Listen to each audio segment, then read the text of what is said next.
Hi everyone! Laki ng braso ko, day. Finally, I'm done. Tatlo sila. Tatlo sila parang ano, parang star. Protection. Protection ko to kay Mabi. Mabi kasi tinali ko yung buhok na basa. Kaya nauubos yung buhok mo, May, kasi tinatali mong basa. Tsaka mahaba na. Nagpaano ako tangyan, protection. Kasi nakalmot ako ni Mavi. Na aking pusa. Nakalmot niya ako. So, kailangan ko, ayoko magnyaw-nyaw. Makaumakyat ako sa bubong. Magnyaw-nyaw. Nyaw! Mag-iring-iring ba? Tatlo sila. So, last na yun ngayon. Thank you, finally. Nung una, natatakot ako sa ganyan. Kasi yung una masakit. Yan na talaga, masakit talaga sa una. Masakit.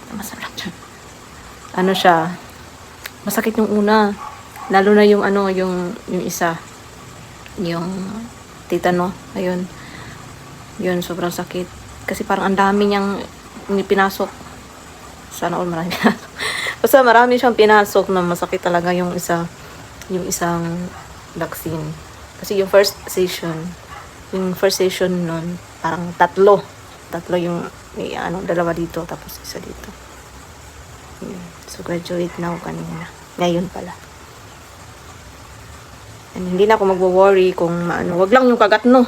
Kasi makagat ka, another na naman, booster.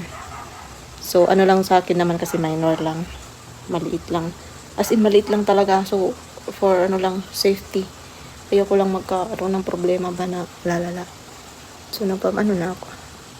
Para safe.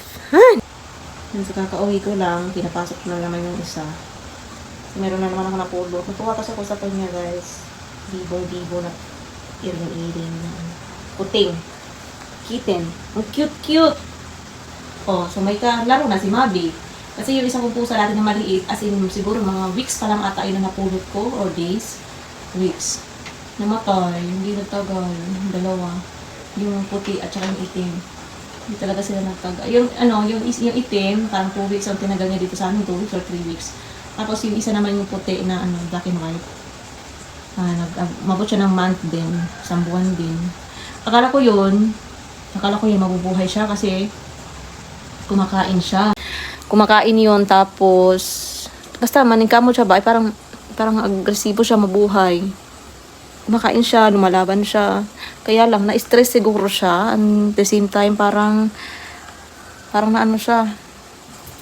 Inaaway kasi si Mabi. Itong pusa akong feeling entitled na dito lang lagi sa loob itong itim si Mabi.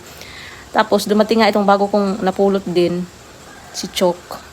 Yung orange. Inaaway din siya. So, double stress yung kay Choi. Nanimiss ko yun. Ano yun tawag yan? Malambing yun. Tapos, cute. Pero last na to si Choi na napulot ko. Last na to, hindi na ako pupulot ulit. Hindi na ako magpupulot ulit ng mga kitten. Kasi parang sakit pag lalo na yung si Choi kasi parang sa 1 month. Parang basta ayoko na. Last na to. And natatakot ako sa vaccine. Malaki magpapantal sila. Ito yung bago.